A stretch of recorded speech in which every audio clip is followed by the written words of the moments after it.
living out the sacrament of Eucharistic.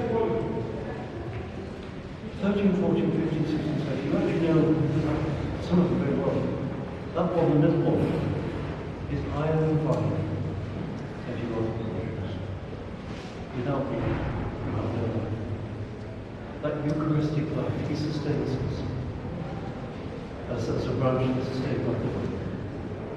That's our Eucharistic living. But how do we live this branch of the vine? The first chapter, chapter 13, Maundy Thursday, Mass, the washing of the bread. If you look at John's Gospel, let's say, Mass of John. Well, frankly, if you have time, if you just dip into and read those 5 chapters of the last sermon, you will hear the Master's voice. If you read those 5 chapters carefully, any of them, just nowhere else in the New Testament and Scriptures does the Master's voice come across to us over the centuries of Christians. You know the old HMV records with the dog listening to the gramophone, and the dog recognizes the Master's voice. If you read them carefully, listen to it. I am the way, the truth, and the life. All that contemplates these chapters. To see me is to see the Father. Love one another as I love you. I have made my home in you, and you make your home in me. All these beautiful verses that the Master is speaking to us across the centuries, the living Lord. But in that first chapter, knowing he'd come from God, and his enormous dignity, knowing he was about to return to the Father, starts with great dignity. He took off his outer garments, put a towel around his waist, and washed them. That's your question. The contrast in the dignity of coming from God, returning to the Father, is not a contrast to him. The one who knows it together, this is the only God who knows, a God who washes his feet. Peter, of course, remember Peter as ever, opens his mouth. You could never wash my feet. Then you will have nothing to do. Or then wash any of you. And then Jesus says, you call me Lord and Master, rightly so. But I've washed your feet. And I've given you an example. You too must wash one another's feet. What I want to stress really is it's not just a matter of having Eucharist, but living Eucharist. The life from the vine himself, Jesus, feeding us the country. We have to wash one another's feet. But like Peter, we ought to have to let the Lord wash our feet.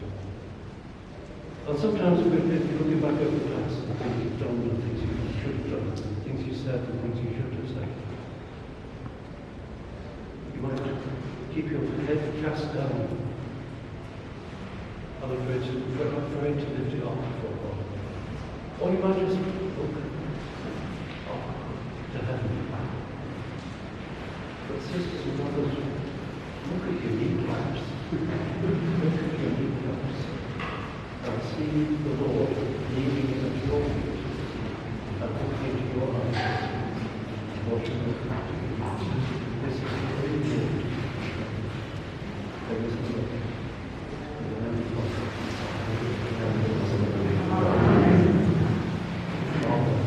Who art in heaven, hallowed be thy name. Thy kingdom come, thy will be done on earth as it is in heaven. Give us this day our daily bread, and forgive us our trespasses, as we forgive those who trespass against us. And lead us not into temptation, but deliver us from evil. Let us bless the Lord. Jesus getting down with his 11 disciples. And the other one is showing him when they captured him and brought him into the house of Caiaphas here. So you see how he is tied, and they are like thrusting him. So this is the original road. While here was the Caiaphas house. You know, Caiaphas was the high priest. So he was the head of the Sanhedrin in those days. The Sanhedrin was 39 lashes. According to the Jewish law, they could hit them 40 lashes, 40 hits. But they used to stop at the 39th in order not to mistake counting and exceed 40. It becomes like sin. So they were stopping at the 39th hit or lash. Jesus, the gospel didn't mention he was flogged here, because they wanted to try him and kill him. Here they couldn't kill him. The only one that could put into death was the governor. So they didn't try him here because they couldn't try him 2 times for the same thing. They preferred to wait the second day. They prepared the accusation and introduced him to Pontius Pilate. When Pontius Pilate flogged Jesus, he hoped that the flagellation is enough, because the maximum of penalty that they could give as Sanhedrin was the flagellation. He thought that could be enough, but then they passed Jesus as a zealot against the Caesar, because he says he is the king, but the Caesar was the king. So it became like political issue. Here, the flagellation was much lighter than what Jesus suffered, because the body here was free, while the Romans were tying them at the column. Here only the hands were tied, but the body could move. On the column they couldn't move. The whip here hadn't, like at the edges, the metals, like small blades, while the Roman whip had pieces of iron at the end, 5 grams of metals. So it was very painful what Jesus suffered, much more than this. Also here, when they were like whipping them, they had to keep their elbow near the waist here and use one side of the hand, while the Romans were extending all their arm. So here was much lighter, the flagellation. Jesus didn't be here. He was kept in the detention room, which is the next one. So now we turn to that side because another group maybe is coming here, and we go that Jesus had suffered here. When he was alone, all his friends turned his back to him. So it is a psalm that was written 1,000 years before Christ, describing his pain here. Sorry. Okay, so please keep getting down, because they give us 5 minutes here. Other groups will come then.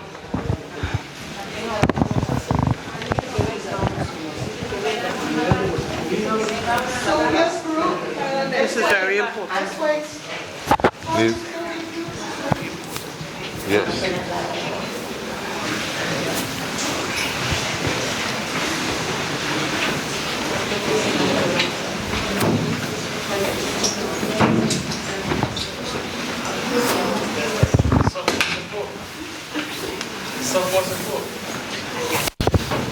هينا بعدنا ما نزلناش.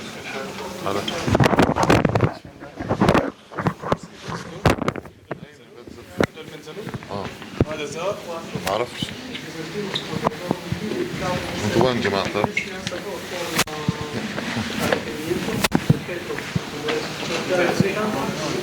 شكله خلص.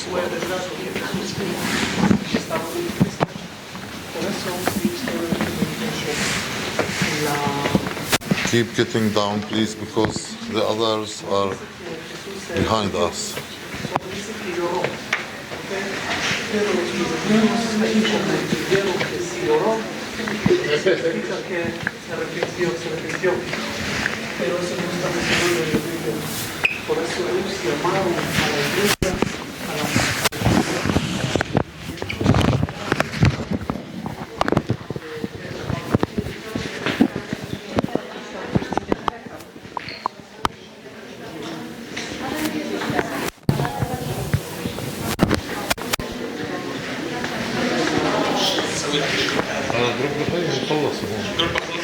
يعني هلا نزلوا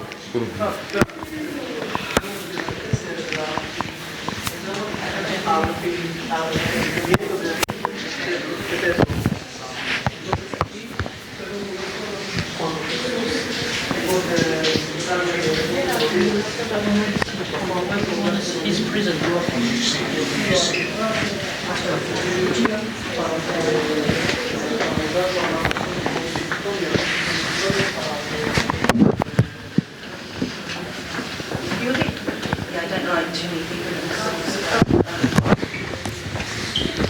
Okay, please keep getting down. Now we have 5 minutes only to read the psalm and leave the place for the other group. So please don't stop on the steps. Keep getting down. Not much room down there. What? Not much. What? Room. There's not much room. Okay, this is the space that we have. No. No, I'm just saying. I think that's where they stop. They have to push. Yeah, push. Okay, we all.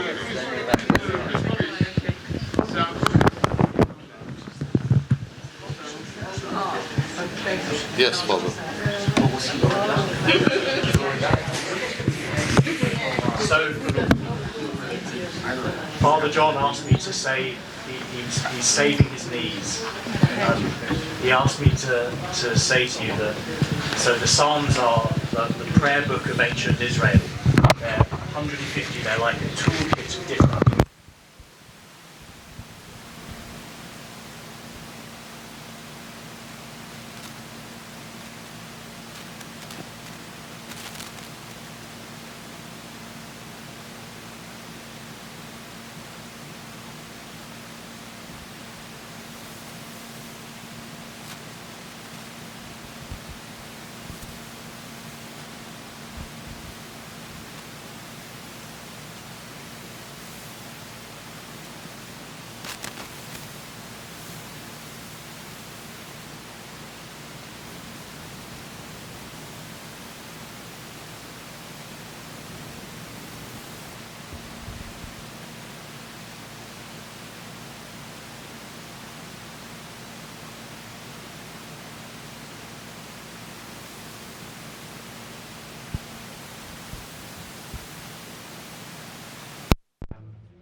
Prayerfully.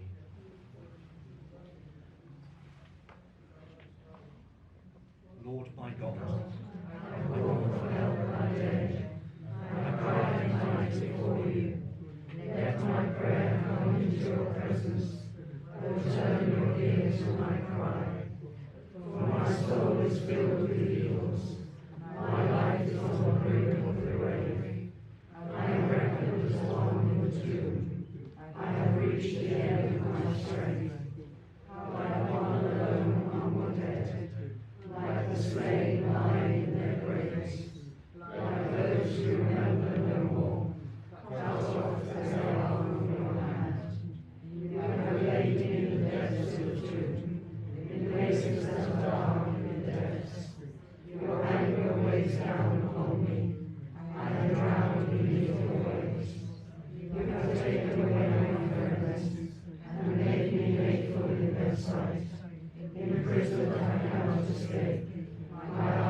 To you I stretch out my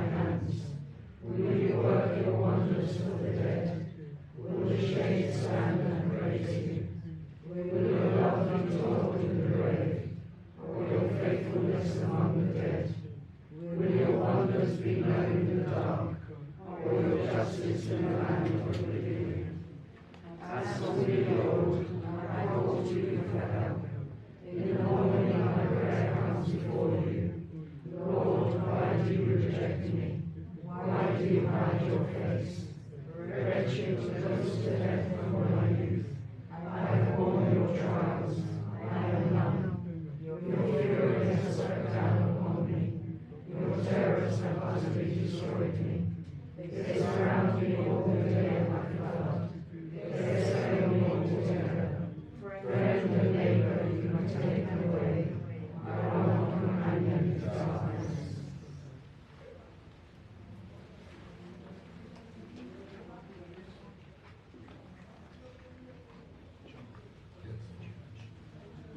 Yes, here, if you look up, you see how it became a cistern.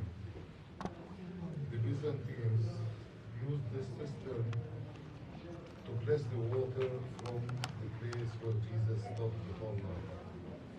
Well, and made their crosses around and used it for the blessed water for the church. Jesus would have been lowered down into this pit. And this was just like These openings that you see were not existing, so it was a cistern. Okay? yeah, now we must go back up. Yes, now slowly, you follow me, I show you how we could go up and see the last things.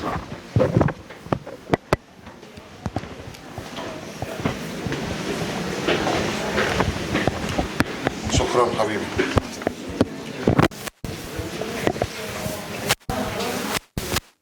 Still.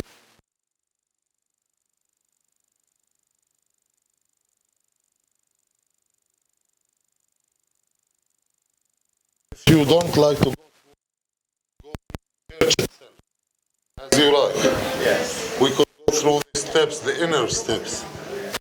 Yes, because it is raining, so there is a staircase takes us to the church from here.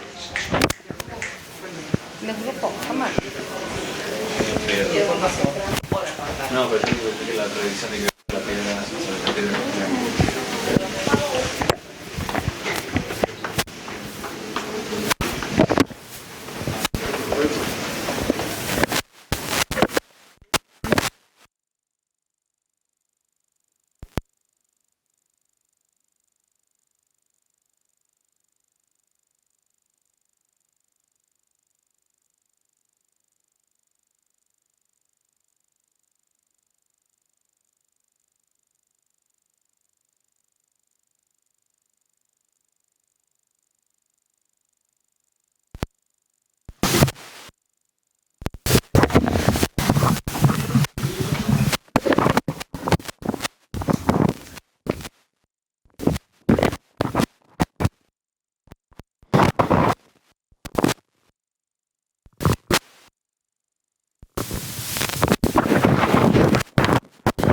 Also from here we could see the cistern.